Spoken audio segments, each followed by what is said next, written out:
Hello नमस्कार दोस्तों, welcome to static banking with प्रीतम।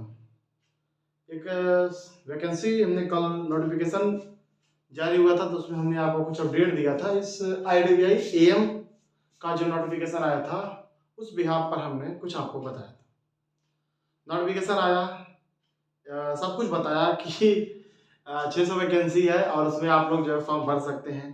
तो ठीक है, ये तो उसमें मेंशन नहीं था। बाद में अब नोटिफिकेशन आने के बाद जब कल जारी हुआ कि हाँ अब फॉर्म भरने चाहिए, तो फॉर्म भरने के साथ साथ असिस्टेंट मैनेजर आईडीबीआई ने पिछले साल ये नया वो था कि आप जो है एग्जीक्यूटिव और पीजीडीएफ का जो असिस्टेंट मैनेजर वाली पोस्ट होती है, उन दोनों में से सिर्फ एक भर सकते हो।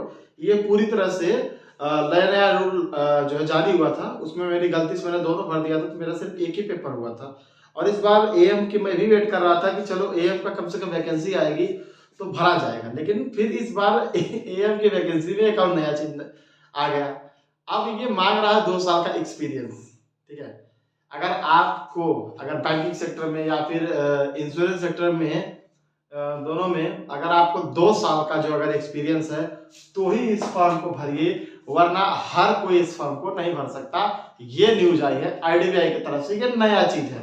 इस बार ये नया डालने का लॉजिक मुझे आईडीबीआई के समझ में नहीं आया कि इसने आखिर ऐसा किया क्यों।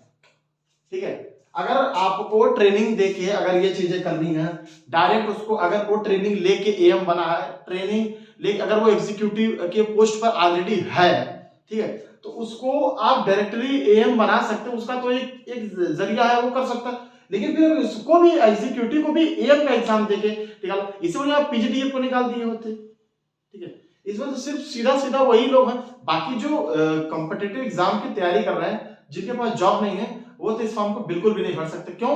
क्योंकि आपको बैंकिंग सेक्टर में 2 साल का नॉलेज होना चाहिए, तभी आप इस फॉर्म को भर सकते हैं। ये चीजें मुझे भी आईडीबीआई समझ में इस बार नहीं आई कि ये चीजें नया करने की मतलब क्या ही लॉजिक था।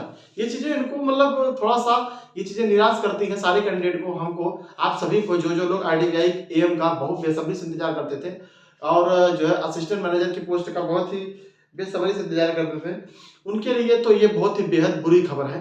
हम भी वेट कर रहे थे, हम भी बहुत खुश थे, और क्योंकि ये आरडीबीआई की एक बहुत बढ़िया वैकेंसी थी और लास्ट ईयर भी वो निकाला था, उसमें भी जो है हम प्रिपरेशन में थे लेकिन एग्जीक्यूटिव का आ गया, तो थोड़ा सा ये गड़बड़ हो गया। एएम इस बार वो वैकेंसी डाला तो ठीक है, लेकिन उसमें ये एक्सपीरियंस वाला मामला नहीं समझ में आया, किसी को भी नहीं समझ में आया। उसको ये एक्सपीरियंस वाला मामला हटा देना चाहिए। मैं सोच रहा था ये एक्सपीरियंस वाला मामला हट जाए।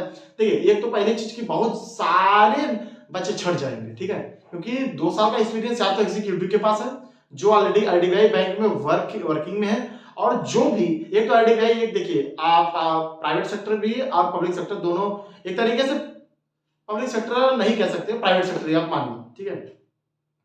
तो जो पब्लिक सेक्टर बैंक में ऑलरेडी जॉब कर रहा है, ठीक है, वो ये एएम वाली पोस्ट बहुत ही कम लोग होंगे जो अपनी सरकारी नौकरी छोड़ के वो लोग एएम की जॉब करने के लिए अप्लाई करेंगे। मेरे हिसाब से तो बहुत ही कम लोगों का चांस है, क्योंकि लोग एसबीआई होता है, आईडीबीआई होता है, तो लोग सीधा सीधा एसबीआई को चूज करते हैं, आईडीबीआई को नहीं चूज करते। लास्ट ईयर यही हुआ था, ठीक है, बहुत बार ऐसे होता है। तो ये चीजें करने की क्या जरूरत है? एक तो आप भीड़ वैसे ही छट गई, क्योंकि जिसके पास 2 साल का एक्सपीरियंस नहीं था वो तो एएम तो नहीं भर पाएगा, ठीक है, वो नहीं भर पाएगा, क्योंकि एएम के लिए 2 साल की एक्सपीरियंस चाहिए। अगर उसके पास 2 साल की एक्सपीरियंस नहीं है तो फॉर्म को नहीं भर पाएगा। सिंपल बात, ना हम भर पाएंगे ना आप भर पाएंगे। और आप कौन? जो प्रिपरेशन में ऑलरेडी हैं और जिनकी जॉब लग चुकी है, जो एग्जीक्यूटिव हैं, वो तो ऑलरेडी 2 साल 3 साल का कॉन्ट्रैक्ट होता है उनका, ठीक है, 3 साल के बाद वो तो ऑलरेडी, उनको मैक्सिमम लोग भैया हमारे हैं वर्किंग में है, वो बता देते हैं कि जो एग्जीक्यूटिव वर्किंग है वो तो एएम बन ही जाएगा किसी न किसी तरीके से प्रयास करके। तो ये एएम वाली पोस्ट वो 2 साल की एक्सपीरियंस लेके थोड़ा सा ये मामला क्लियर नहीं है। मेरे हिसाब से ये चीजें जो है उचित नहीं है। हम सभी को एक मौका मिलना चाहिए था। एएम सभी का वेट था, मेरा भी वेट कर रहा, मैं भी वेट कर रहा था, आप भी वेट कर रहे होंगे कि आईडीबीआई असिस्टेंट में ये असिस्टेंट मैनेजर में एक जो है आपका ये फॉर्म फिल हो और वो एक्सपीरियंस वाला क्राइटेरिया न रहता तो। लेकिन फिर भी क्या कहेंगे, आईडीबीआई अपना नया नया जो है अपना सिस्टम है, सब नए नए चीजें निकाल रहा है, तो इस वाली वैकेंसी को हम लोग जो है नहीं भर सकते हैं।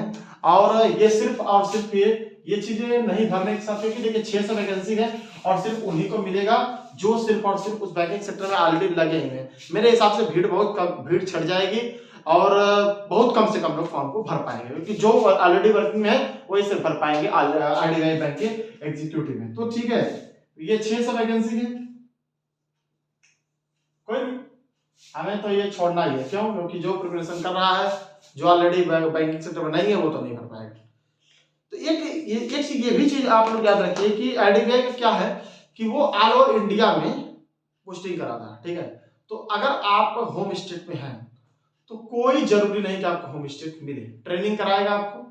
जैसे जो पहले जो क्राइटेरिया था कि अगर ट्रेनिंग करा रहा है आपको, ठीक है, तो ट्रेनिंग कराने के बाद वो आपको होम स्टेट दे, कोई जरूरी, बहुत ही बाहर बाहर मुंबई कहीं भी दे सकता है वो, ऑल ओवर इंडिया कहीं भी आपको जाना पड़ेगा। ये थोड़ा सा आईडीबीआई का ये चीज फंडा है, ठीक है। फिलहाल ठीक है, क्या है आपकी राय? मैंने अपनी राय बता दिया, क्योंकि इससे अब कुछ तो होना नहीं, क्योंकि वो 28 तारीख को लास्ट डेट है और अपना फॉर्म जिसको भरना होगा भरेगा, 10 दिन की बात है। उसके बाद अप्रैल में वो एग्जाम कराना चाह रहा है, एग्जाम कराए, कोई दिक्कत नहीं है, उससे क्या ही लेना देना, क्योंकि जब हम लोग भर ही नहीं पाएंगे तो कोई मतलब ही नहीं, ठीक है। तो उससे कोई हो सकता है कुछ चेंजेस करें, लेकिन मेरे हिसाब से नहीं लगता कि आईडीबीआई कोई चेंजेस करे। फिर ठीक है, अपना राय जरूर हमें नीचे पिन बॉक्स में करिएगा, बाकी जैसा भी हो हमको बताइएगा। जय हिंद दोस्तों एंड वंदे मातरम।